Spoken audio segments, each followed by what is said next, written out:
Now, I know that you work with women when it comes to the whole idea of aging and staying well. What are some of the things in particular that you focus on that you think contributes to the idea of joyful aging? Releasing emotional negativity is the number one thing because if we hold on to anger, pain, resentment, stress, that really tightens the muscles, it creates inflammation, and it contributes to illness and disease in the body. So of course, there's other factors, but the emotional aspect is a really important one to really look at and see.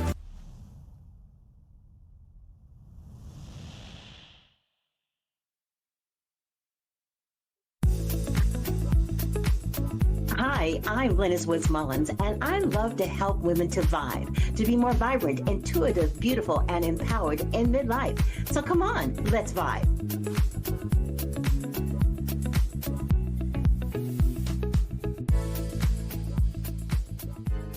A lot of people wonder, what does this whole joyful aging and aging gracefully and anti-aging and all this stuff around aging, what is it really all about?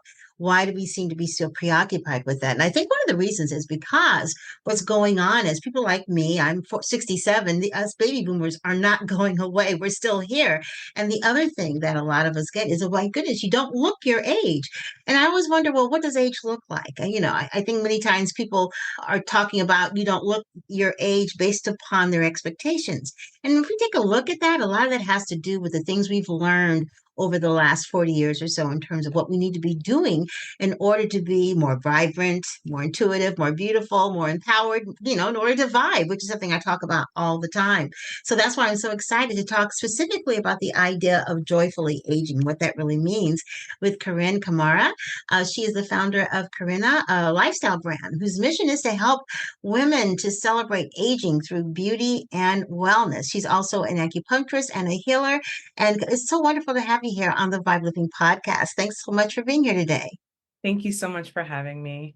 Absolutely. So tell me, why is it that you're so passionate about the idea of aging in a way that is joyful? Many people think that aging isn't joyful. Why do you think that it should be? And why do you want to talk about it so much?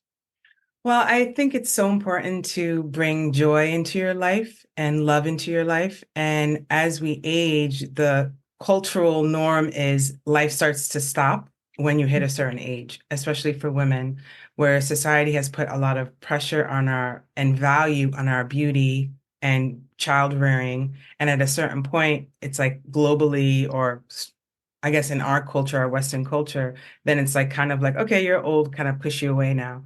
Where Right. I feel like women gain so much wisdom and knowledge and they come into their power as they get older in Mhm. a way that I didn't even understand when I was younger. When I had older women tell me it gets better when you get older, and I kind of was like, I don't know what you're talking about. But when I hit my 40th decade, I realized there's this internal strength that starts to build inside of you that I really feel like it's important to nurture. And I feel very blessed because I have older women around me. I have a community around me that's helped me see the value of what it looks like to age gracefully and joyfully, and what that looks like to be in your heart, what it looks like to be a forgiving person, to work out, to eat well, to to embrace life in a very holistic way. And you start to see that you age in a way that you feel good about yourself. You have this internal freedom, this internal radiance that shines through your skin and your body. So it doesn't even matter what age you are, you have this agelessness because you're a spirit. We're all spirits in. Yes, I agree with you. I mean, you're preaching to the choir on that one. I think we have very much of the same philosophies.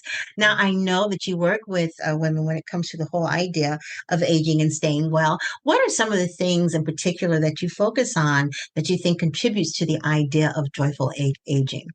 Releasing emotional negativity is the number one thing because if we hold on to anger, pain, resentment, stress, that really tightens the muscles, it creates inflammation, and it contributes to illness and disease in the body. So of course, there's other factors, Mhm. but the emotional aspect is a really important one to really look at and see. Are you happy? Are you passionate? Are you living from your heart? Are you able to let go of the traumas that have happened to you in your past? Because that's what really is going to age you. Carrying all that baggage as we get older starts to get worse and worse and heavier and heavier. And you can even see physically when you start to age, right? Everyone, a lot of people start to go inside of themselves. It's almost Mhm. like they're carrying this big book bag and they're kind of coming into themselves. Our spine starts to collapse. There's so many things that happen as we age, and a large part of that is having the rigidity of the negative emotions. So a large part of what I'm teaching and hoping to spread the message is to help you release negative emotions and how to have more compassion, more empathy, and specifically more love in your life, and use these positive emotions as healing mechanisms for your own heart, but then also for your community and the people around you. It's interesting because I think most women, women, 40 and beyond, because I've been working with women 40 and beyond for the last 17 years.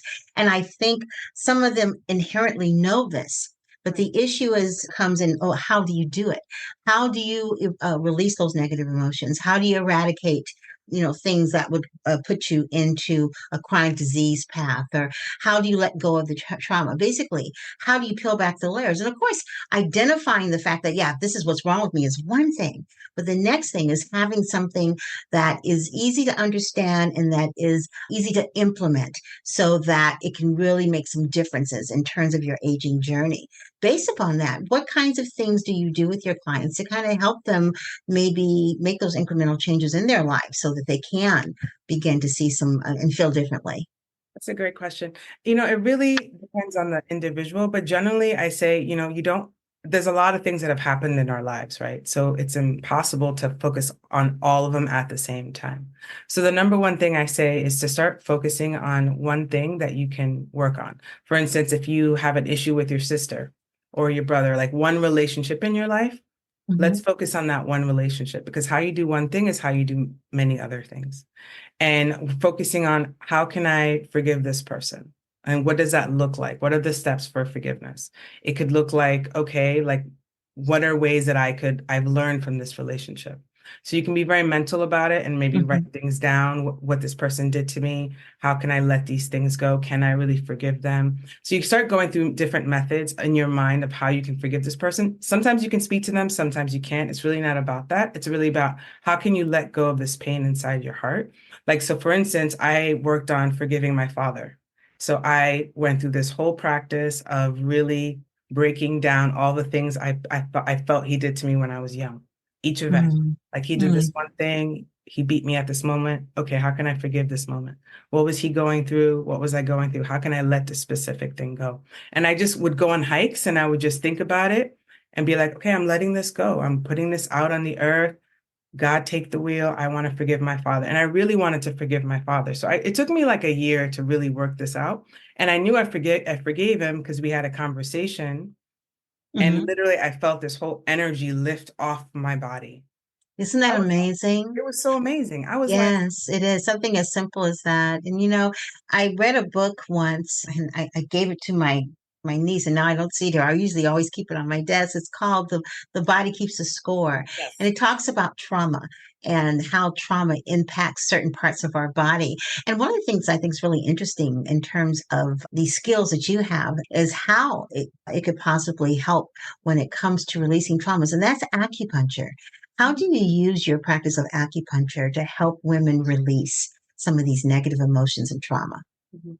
So acupuncture in itself, the whole process of acupuncture is to help remove stagnation, so energy blockages that can cause emotional pain, physical pain. So the methodology of acupuncture itself helps to move blockages because it helps to move energy.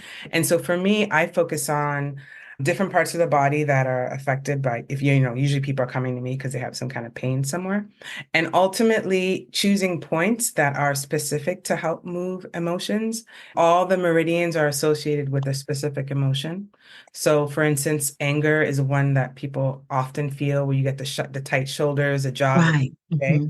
So, putting points specifically in those areas can then soften the muscle and then relax the emotion around it. But it's also important to associate the emotion with the experience. So if we're talking about stress, if we're talking about this, it's really like, okay, Hmm. what are you angry about?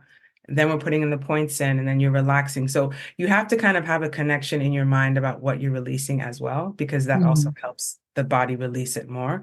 Acupuncture in itself will help you release emotions, but I find it more powerful to actually talk about it, then do the acupuncture session, and then it can kind of, then you have a more holistic approach. And then the person goes home, they have some kind of, maybe they have a release, an awakening, an aha moment, and they come back and they're like, oh, this happened and this happened. And I'm like, yeah, that happened because you were able to release the tension that you Right. in your It, jaw or in your shoulder or in your neck or wherever about an anger point. The jaw is really interesting because it's hmm. oftentimes things you can't say or things you hold in, you clench something's happening, you don't want to say it. So finding ways to communicate that's loving and direct that you're able to release what's in your heart. I feel like that's so important, especially for women. So yeah, acupuncture is amazing because it helps not only on the physical level, it helps on the emotional level, the mental level, and the spiritual level. It's interesting because there's something you said about the jaw area. A lot of people are unaware that TMJ comes from that very idea of, they say, well, because of stress, but the stress comes from not speaking your truth, not being able to feel comfortable and digging deep and just either releasing what it is that's bothering you or talking about it in terms of what's bothering you. So you're absolutely right about that. And I find it interesting because you're talking about the jaw, but I see that you do facial acupuncture. Yeah. Can you explain what that is and how does it work?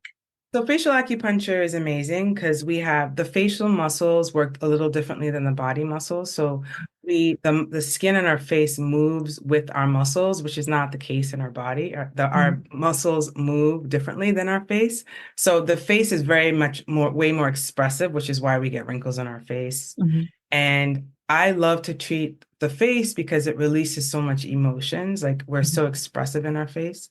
And so all the tension in our face, the smile lines are great, but frown lines are not so much. And so there's different wrinkles that deal with different emotions and how you deal with that. 11s are usually anger and frustration.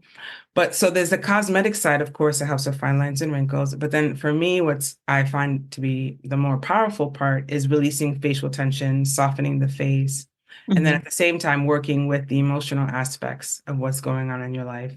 And then also releasing that through the face and what that looks like to smile with your eyes, to have a joyful expression, which comes from the heart space. So there's also body points with the facial acupuncture, but Mm-hmm. ultimately it's a space where people can really heal and relax into their body, relax their jaw, relax their forehead, release the tension that they're holding. And oftentimes that's linked to a negative thought form or a negative emotion that they're carrying. That's amazing. I don't think we ever think about that when we're breaking down what's really going on with areas of our body, that we hold so much tension in our face. Many times, especially if you're in a situation where you're going to work every day and you're around a lot of people that don't really know you, there's a certain decorum when you're working. And so there's certain things and emotions that you just don't show. And so you don't try not to show them on your face. You try not to speak your truth out loud. So all this stuff is just like, staying inside and not being released, which was one of the reasons why I ended up with an anxiety disorder after working 25 years in corporate America.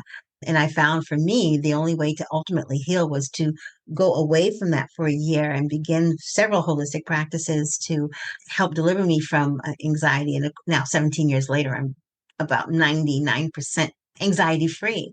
But I was wondering, most of us who are in the wellness genre, whether we're coaches or instructors or a practitioner, most of us have some kind of a healing journey or wellness story. What's your healing journey? Well, I always wanted to be a healer of some sort. So when I was working at an acupuncture school as an office manager, I had a cyst on my ovary and I decided that I didn't want to do surgery. So I decided to try acupuncture instead. And it worked. After 2 months, my cyst dissipated. I had really painful menses that Mhm. also dissipated. I was Mm, breaking up with my boyfriend that I thought was like the love of my life. I was yeah. devastated. Acupuncture helped give me so much clarity and peace that I decided to move to California because at that time I was in New York City where I grew up and I knew I didn't want to stay in New York, but I also didn't know where I should move to. And after a few sessions consecutively, I kind of had clear clarity. I was like, move to San Francisco. I moved to San Francisco and it totally changed my life. Mhm. I met amazing mentors and teachers and friends and community that really taught me the power of love and healing and joy. And and totally ultimately changed my life. My whole healing trajectory became about how do I become a better healer, better person? How do I find more love in my life? Because in New Mhm. York, I felt very unloved and very depressed and suicidal. I was a mess. And when I came to California and I started acupuncture school and I started on my self-healing journey, it totally transformed my life. I think Acupuncture being a big part of it. isn't that wonderful? And the wonderful thing also is that you in a modality that you can help others in Yeah. terms of, kind of delivering them from whatever it is that's causing their unwellness. And it's interesting because one of the things that can cause or facilitate or um, really exacerbate the aging process is stress Yes. and not dealing with the stressors in your life and not having a plan. Many times I think with the women that I work with, one of the things is that they're just so used to feeling that way. It's not even about even looking for a solution. That's just the way it is. You just deal with it. And they feel like, they feel that they're okay.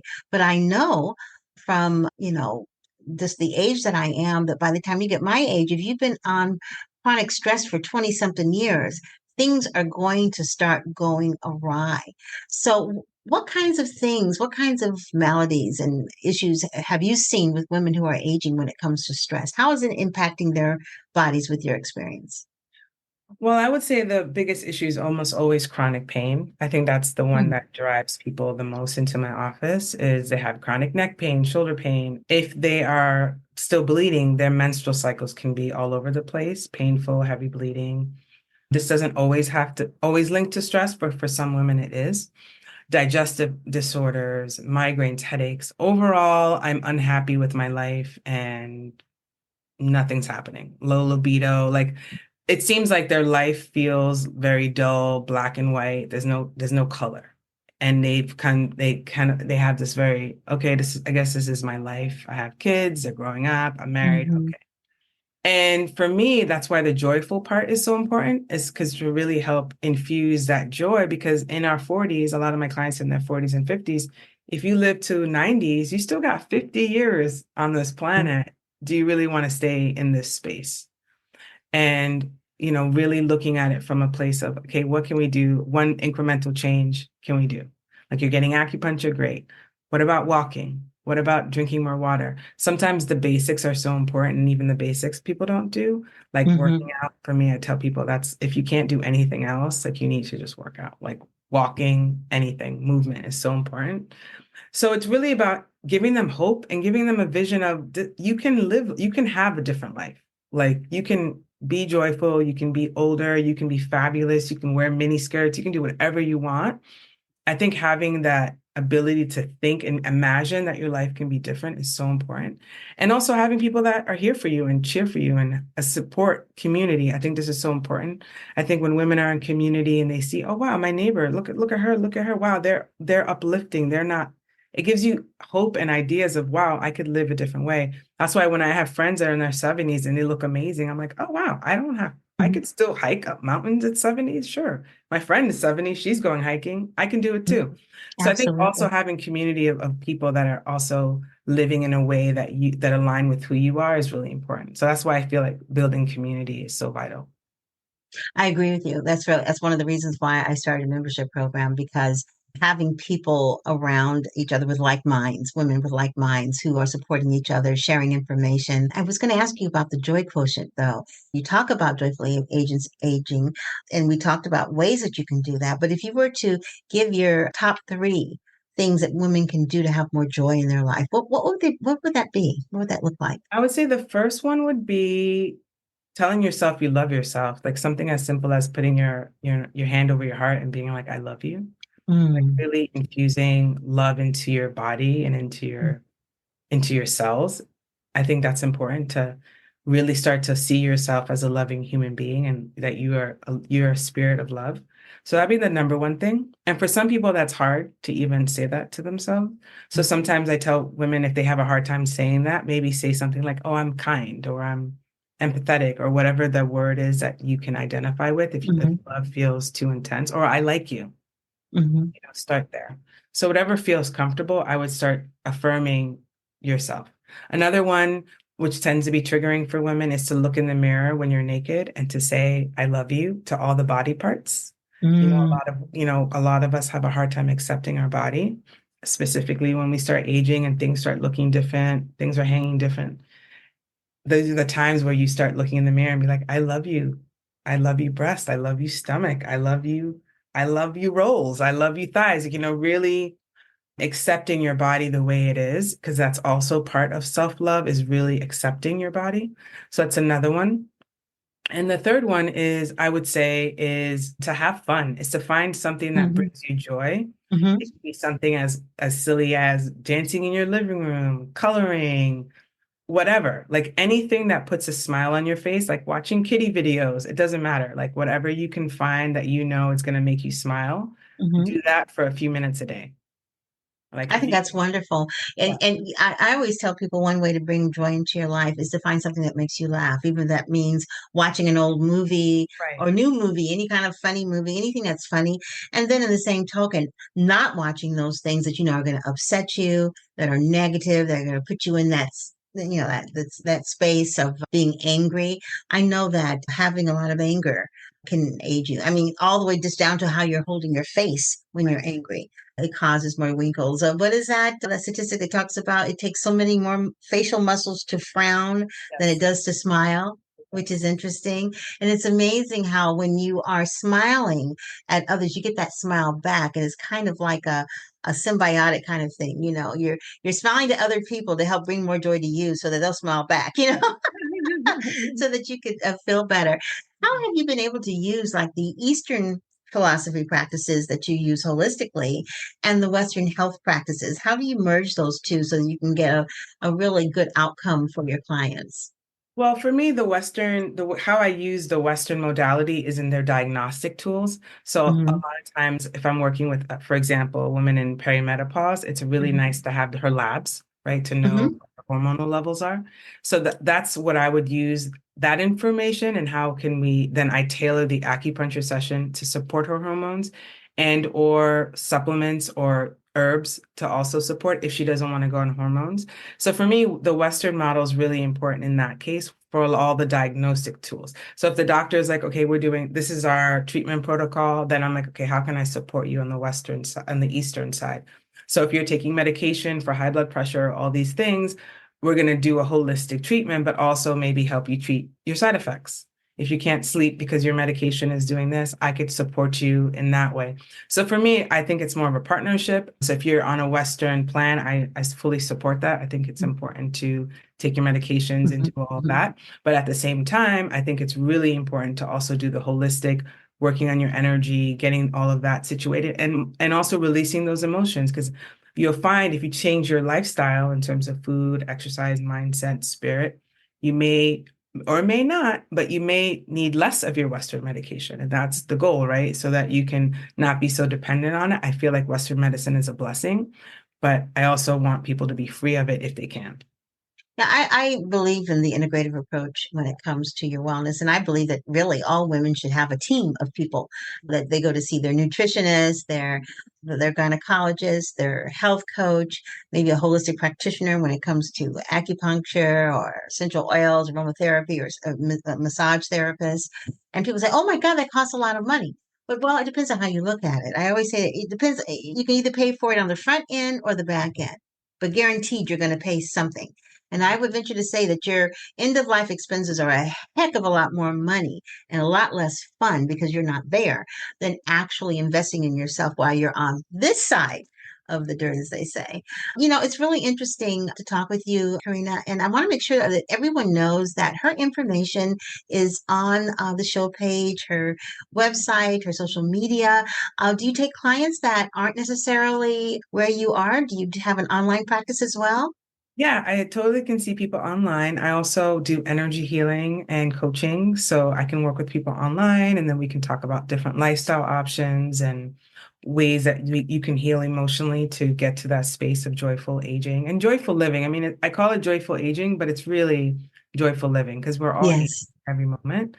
But it's how can you live in every moment to its joyful, to the fullest. To Exact. the So that's fullest. Absolutely. so that's That's really what I'm really teaching and hoping people engage in is how they can find moments of joy every single moment as much as you can. Because we know life can be lifing and it can be heavy. Yeah, absolutely. But there are Absolutely. moments that we can find of joy and gratitude that can really make life more enjoyable and peaceful. It's all about creating that internal peace. And it's not always happy, but it can be peaceful. Absolutely. And I'm grateful. I'm grateful we connected and Yes. that we had the interview. This has been one of those days where, intersect communications, wrong dates and times and stuff. But I remembered we are still in Mercury retrograde at the time that we're recording this. So that makes perfect sense. Karen, thank you so much for being with us on the Vibe Living podcast. It's wonderful having you here today. Thank you so much for having me. And thank you to all of you who've taken the time to listen. Thank you for getting us globally ranked in the top 10% of podcasts throughout the whole world. Can you believe that? 3,300,000 podcasts, and we're in the top 10%, which means like we're, I don't know what number we are, somewhere in that 300,000, but that's okay. I'll take it. It's all about finding things to be joyful about and then going from there. And I wish you thought that whatever you do, that you continue to work on your vibrancy, your intuition, your beauty, and also your empowerment to live a healthy and full and joyful life as you age. Thanks so much, everybody, for listening. And don't forget to vibe. Bye bye, everybody.